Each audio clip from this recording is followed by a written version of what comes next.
And welcome back to Open Line. David Ewing is our guest. We are talking about Juneteenth. It is the newest federal holiday as of today. So this topic couldn't have come on a better day. I think, it's because of our producer Taylor. We are in good shape to talk about such a timely topic. David has been waiting patiently on line one. David, welcome to Open Line. Share with us your thoughts. Yes, could you address the fact that I had read that the Choctaw Indians held slaves? Is that true? Okay. So there's always this kind of, certain people held slaves, whether it be Native Americans, whether it be even maybe a handful of African Americans.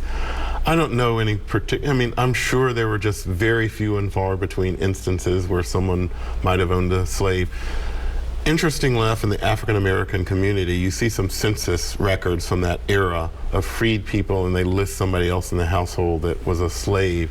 It's most likely someone that they bought their freedom, and that's how, and for whatever reason, the census taker just still kind of used that. But let's be clear that slavery was mainly in North America, done by white people in the South, to mainly harvest crops, including tobacco and cotton. That's really the whole purpose of slavery back then.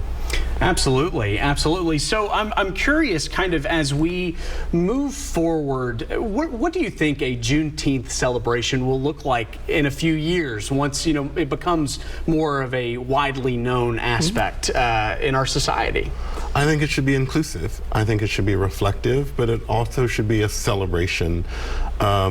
Very much like, certain holidays like Passover is a celebration of a miracle that happened, that, this was a time of joy and jubilation that I think, just like Passover, you look back and see what happened and how tough people were and they were able to come through it. And you think about resiliency of the people that were enslaved for so many generations here and across the South. I'm a ninth generation Nashvilleian. I always like to say the first three were involuntary. We stayed and we came here, but that's in most people's families that are of African American descent that have Southern roots.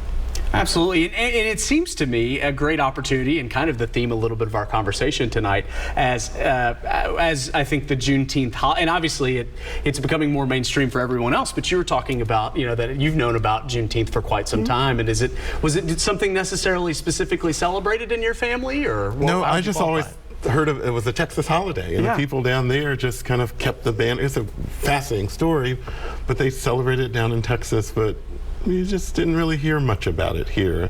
It was almost like, they celebrate it down there, but we knew we were free earlier, so that's their holiday.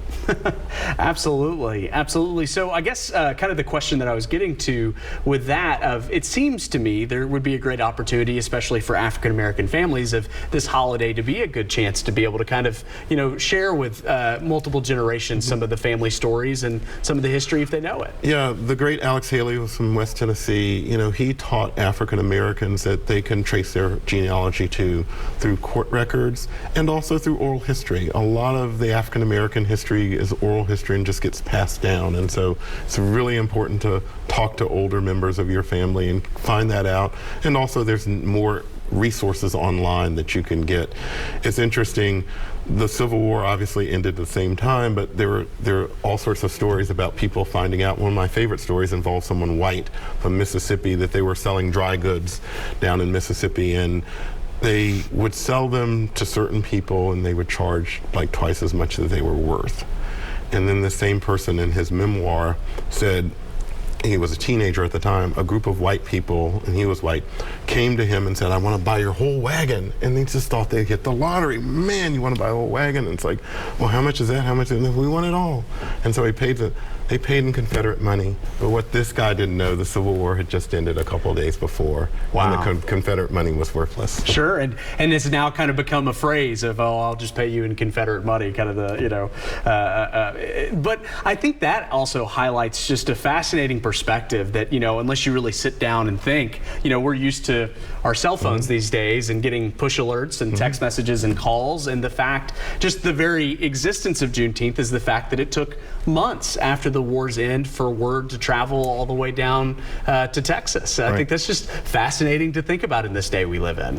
If you didn't read newspapers, or if you couldn't read and write, you might not have heard, or if someone just didn't bother to tell you, or on this island of Galveston that's a little bit isolated, the word didn't reach you.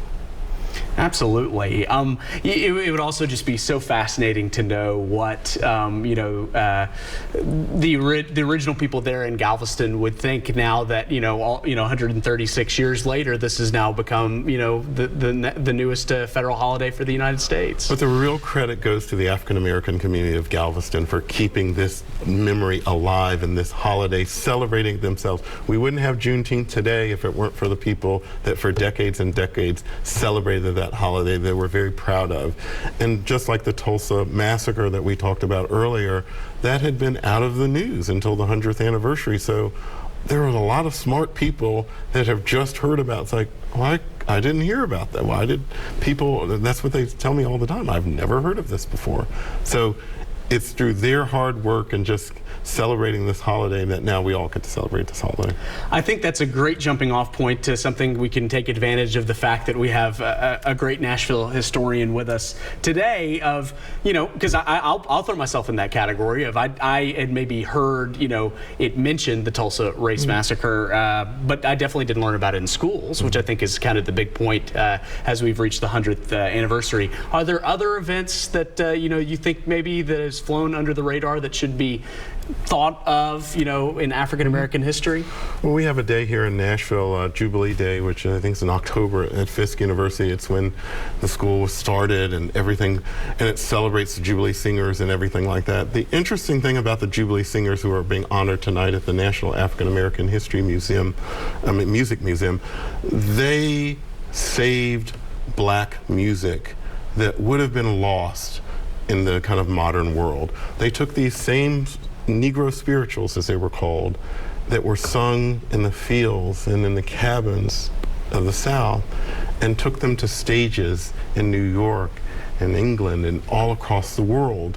And it's because of them we know about songs like Swing Low, Sweet Chariot, or Go Down Moses. Those songs would have been lost to history had the Jubilee Singers from Nashville not taken them across the world and performed them. And so that's the lesson of history that we have, that there might be a small event or a small thing, but unless every generation kind of pushes it forward and celebrates it, it might be lost to history.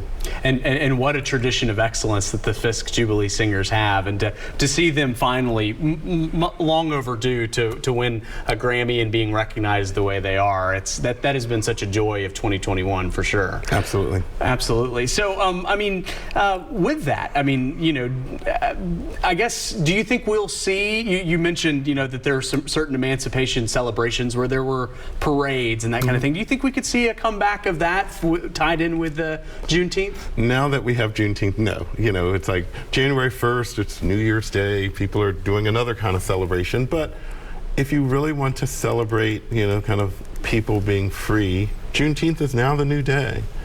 Like I said, we used to celebrate that in the 19th century when people who remembered slavery firsthand were happy about it and celebrated it.